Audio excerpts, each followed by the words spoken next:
Olá pessoal, tudo bem? Aqui quem fala é Leonardo do canal Musashiden Tutoriais e nesse tutorial super completo aprenderemos a como utilizar o software AIDA 64 Extreme.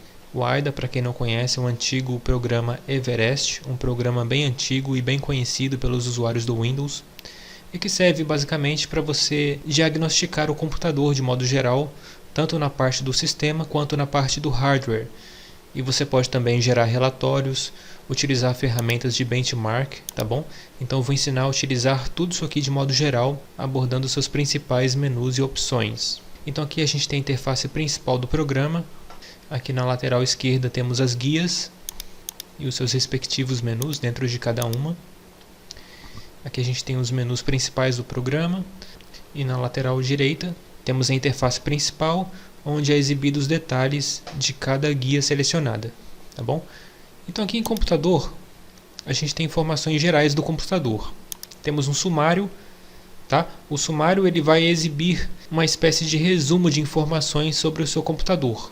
Por exemplo, o tipo de computador, ou seja, a arquitetura que você está utilizando na sua máquina, que no meu caso é 64 bits, x64. Temos o sistema operacional instalado, que no meu caso é o Windows 10 Pro.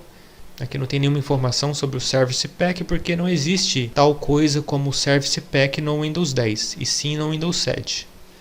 Temos a versão do Internet Explorer instalada, a versão do Microsoft Edge, a versão do DirectX 12, tá bom? Aqui a gente tem uma guia específica do DirectX, mas eu não recomendo utilizá-la caso o seu objetivo for descobrir qual a versão do DirectX instalada na máquina. É só você vir aqui em sumário, que aqui já aparece, ó, DirectX 12.0, que se eu não me engano é a versão mais recente até o presente momento. Aqui a gente tem o nome do computador, que você define nas configurações do Windows, tem o nome do usuário, a data e a hora atual e assim por diante, tá bom? Aí aqui embaixo a gente tem informações gerais sobre a placa-mãe, o tipo de processador que eu estou utilizando na placa-mãe, que é um AMD FX 6300, o nome da placa-mãe, seu modelo, tá bom? Aí aqui você tem a revisão da sua placa-mãe. Muitas placas-mães têm mais de uma revisão, como é o caso da minha. Temos o modelo do chipset, tá bom? O chipset da placa-mãe, que no meu caso é o AMD 760G, beleza? Temos o total de memória no sistema, o total de memória disponível para ser utilizada, certo? Eu tenho 8 GB no total, só que eu só tenho disponível aproximadamente 7 GB, porque 1 GB eu reservei para a minha placa de vídeo on-board, já que eu estou sem placa de vídeo off-board. Aqui temos informações detalhadas sobre o pente de memória, que no meu caso são da Kingston, né? Os dois são da Kingston, dois pentes de memória da Kingston de 4 GB DDR3, tá bom? Ambos estão operando em 533 MHz em modo Dual Channel, ou seja, no modo Dual Channel eles operam a uma frequência de 1066 MHz em conjunto, tá bom? Aqui a gente tem informações da BIOS, né? A marca da minha BIOS, a última vez em que ela foi atualizada.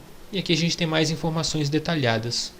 Aqui na verdade é um resumo de cada uma dessas guias aqui dentro. Um resumo de informações da sua placa-mãe, resumo de informações do sistema, do monitor, do armazenamento e assim por diante, tá bom? Então se você quer um resumão de tudo, é só clicar aqui em resumo. Daqui para baixo a gente tem basicamente as mesmas informações, só que especificadas. Então aqui você tem o nome do computador, ou seja, o nome dele na rede, através do protocolo NetBIOS e Host DNS, tá bom? Aqui é basicamente o meu nome em tudo.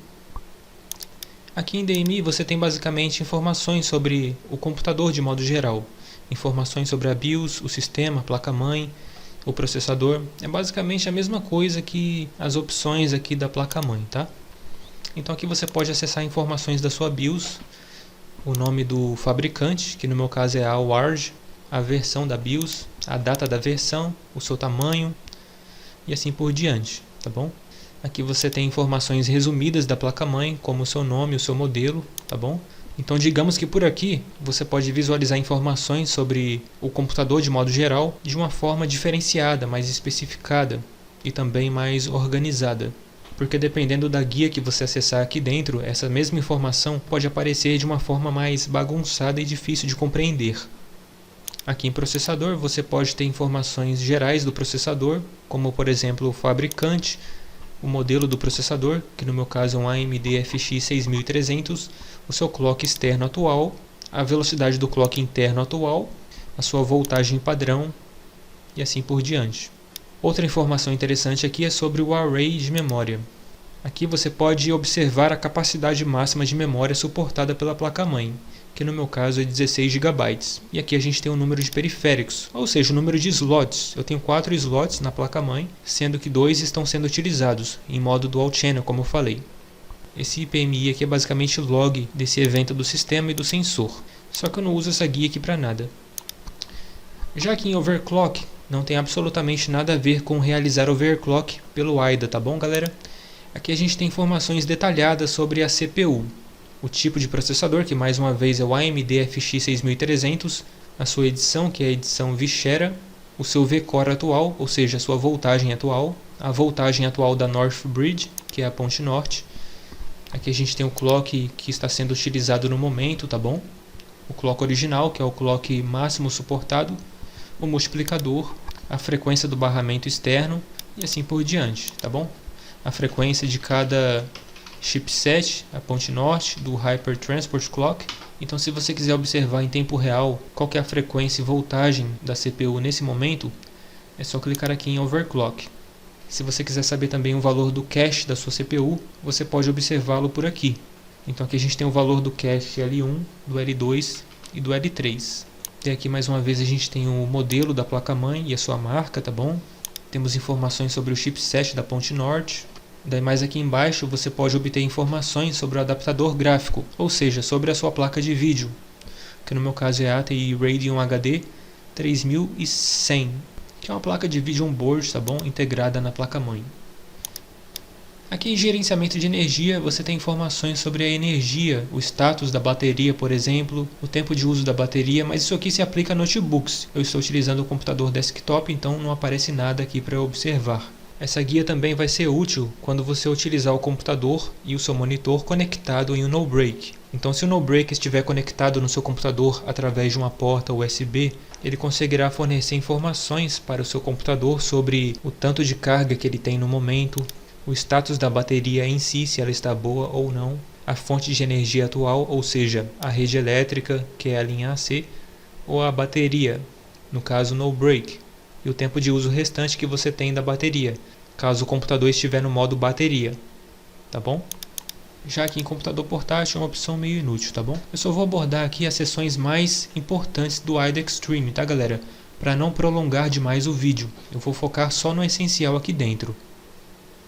Aqui em sensor, você tem informações sobre a temperatura da placa-mãe de modo geral, incluindo o seu processador, o HD conectado nela, a ponte norte e assim por diante. E aqui embaixo a gente tem os valores de voltagem da placa-mãe de modo geral. A tensão 3.3 volts, de 5 volts e de 12 volts. Essa é uma das seções do AIDA Extreme que eu costumo mais utilizar aqui dentro para monitoramento. Quase sempre quando eu abro o AIDA Extreme é para monitorar a temperatura e os valores de voltagem, para saber se eles estão estáveis. Então está tudo estável aqui dentro. A placa-mãe está numa temperatura ideal, a CPU a mesma coisa, o HD a mesma coisa. E por último a gente tem a potência dissipada pela CPU, que é basicamente a potência que ela está gastando nesse momento, a cada segundo. Ou seja, a potência que ela está dissipando. Então com isso você consegue ter uma ideia do quanto que a sua CPU está gastando em watts.